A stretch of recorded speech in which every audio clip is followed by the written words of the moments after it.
Breaker, breaker. This is your captain speaking. Is that a smudge? No, I thought it was just on my glasses. Oh, look at this. Freaking rolled on them last night. Put hot glue on it. So ghetto. I got new ones coming in.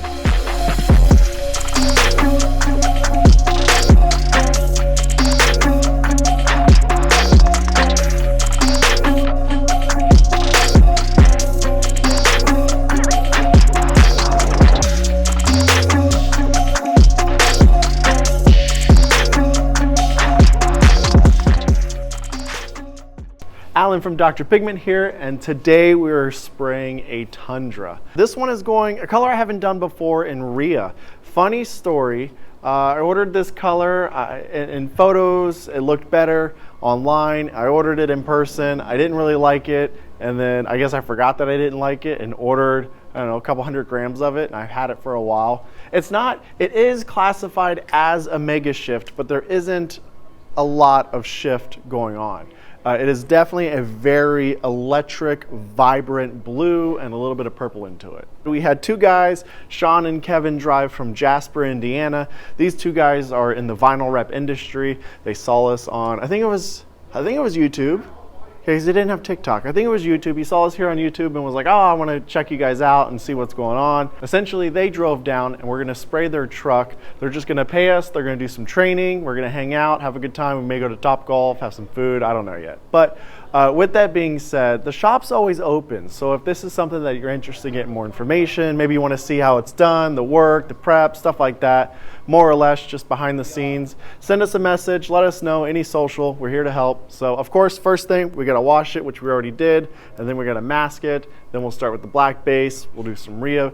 Also, yeah, we're probably gonna add a little bit of a blue booster to it, because they did mention that they don't really like the purple color too much. So, which is perfect.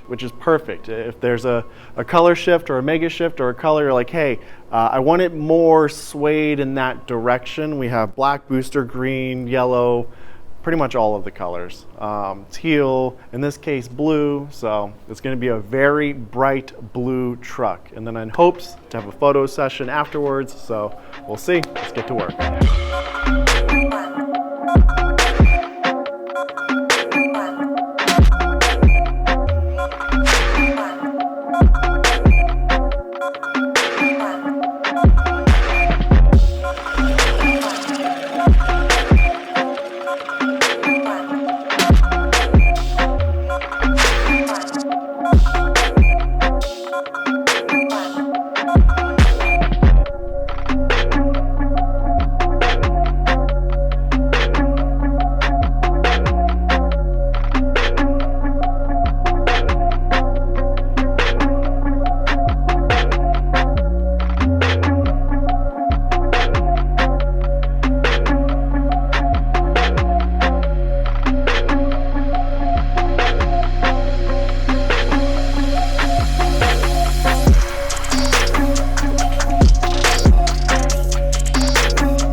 right, so let's take a few seconds. Let's talk about spraying clear coat. I always notice that we kind of just, we don't ever go into enough detail.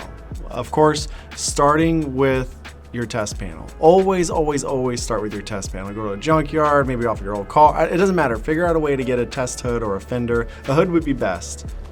This has saved me on so many projects. This allows me to just get my gun setting right before I move on to the vehicle. Like, there's nothing worse than having it too open, too closed, your PSI. All right, you get it. So when spraying clear coat, go ahead and mix your spherical clear coat, 1 part activator and 1 part clear coat. There's and that's not cooking measurements either. That's paint measurements. So on the side of the paint mixing cup, you'll see a 1-to-1, a 2-to-1, a 4-to-1, whatever the case is, but 1-to-1. All right, moving on. I always like to spray top down. It just makes more sense from a gravity standpoint, less overspray, so on and so forth. I used to do bottom up. I don't know, I'm still indecisive, but I definitely didn't mind doing the top down. So always do panel by panel as well. I've even started to split it up where the panel is either into like thirds or half. It just allows you to get more coverage for that wet coat. You're able to chase that wet coat a lot easier. So panel by panel is key. All right, so I always anticipate on having to flow coat. It is what it is. I'm not spraying in the cleanest environment. I understand that. Some do, some don't. It is what it is. But whenever it comes to sanding, I always like to wait until the next day. Sand with 800, 1000 grit, 1000 on the edges, 800 if it's a flat surface. But a little bit of Dawn dish soap and a spray bottle of water is all you need when it comes to sanding. And then of course, after you're done doing that, clean it off with some water and denatured alcohol and a lint-free towel. And then you are ready for your final wet coat of spherical clear coat. This is where it's time to shine. It should come out smooth. It should come out wet. It should come out sexy. Another thing, I like adding 5% reducer. It's on the website. It's just called reducer. Raail manufactures it. I think it's like a solvent blend. Just 5%, and that's by weight. I'll make a separate video on how to do that, or just send me a message if you don't know. But that was a huge game changer for us. So I don't know, placebo maybe, but I felt like it really wet out the coating that much better. So of course, then we just let it dry. There's always another step when it comes to showroom finish, if you want to call it that. The next step is to, give it a couple weeks, let the clear coat harden, do its thing, and then if need be, come back and do a wet sand buff and polish, whatever the case is. So there's always that next step in every project. But this one came out really good. I enjoy it. So let's get some drone shots. Let's get some professional photos, and yeah.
All right, so project is complete. This one was fun. I know they're always fun, but it's extra fun when someone from out of town is coming to hang out, watch how it's done, get their car sprayed, and they pay us. I mean, it does slow things down just a little bit, but I mean, it's the It is what it is. Like, there's question time, and having extra 2 people walk around the car and kick up dirt and dust and hairs and stuff like that. But it's not like it's not savable. There's 2 things we have to remember. You can always fix it, right? You can sand it, scuff it, whatever the case is, flow coat, and it's peelable. So if you get it really messed up, just don't forget, you can just peel the panel off and then redo it versus sanding down to bare metal, then your primer, then your color, then you get it. So, but yeah, these 2 guys, they're from Max Graphics. They're in Jasper, Indiana. Like I mentioned before, they are currently within the vinyl wrap industry. They saw us online and wanted to get more information and figure out how it's done, can they achieve it, what's the work that it takes, the price, stuff like that. So we answered all of their questions. We definitely had some fun. Top golf, we got some food. If you guys are interested in learning more information, come out, hang out with us for a couple days. Bring your car if you want us to spray it. If not, just hang out with us while we spray another car, because it's always fun. I've had like a new passion to like hosting, I guess. I don't know, but this color was fun as well. They said they wanted a bright, vibrant blue. And they picked Rhea, and then he sees it in person. He's like, it's a little bit more purple than what I want. Can we get rid of the purple? So we added blue booster to it. And that got rid of a lot of the purple that was in it. And then we took it a step further, and then we added a little bit of sea blue into it. So this is our first time of adding 3 mixes into it. A Megashift, a sea pearl, and a booster. Golly. Essentially, we just made a really expensive Heisenberg blue, in my opinion. If I were to do it all over again, I would just use Heisenberg blue with maybe a little bit of sea blue added, but whatever. The customer's happy, I'm happy. The photo shoot was really cool. We got some good drone shots, as you guys saw, so I'm excited. The next one, I think we're doing a BMW X5. It's just gonna look really stealth and aggressive. This one's driving from Texas. It's crazy. Everyone's like driving from out of state. Where's my local customers at? Can we get some of those? But this one's gonna be a lot of fun as well. I always enjoy the stealth look, just that flat, aggressive Batman-mobile look. Batmobile? Batman-mobile? Batmobile? Batmobile. Batmobile look. Whatever. Sounds weird. Okay, all right, I'm done rambling. Like, subscribe. I don't always say it in every single video because I get annoyed when other people do it, but I kind of have to do it, one of those. Like, subscribe, comment, share. Sharing is caring. I don't know, we all learned that. So until then, guys, I'll see you.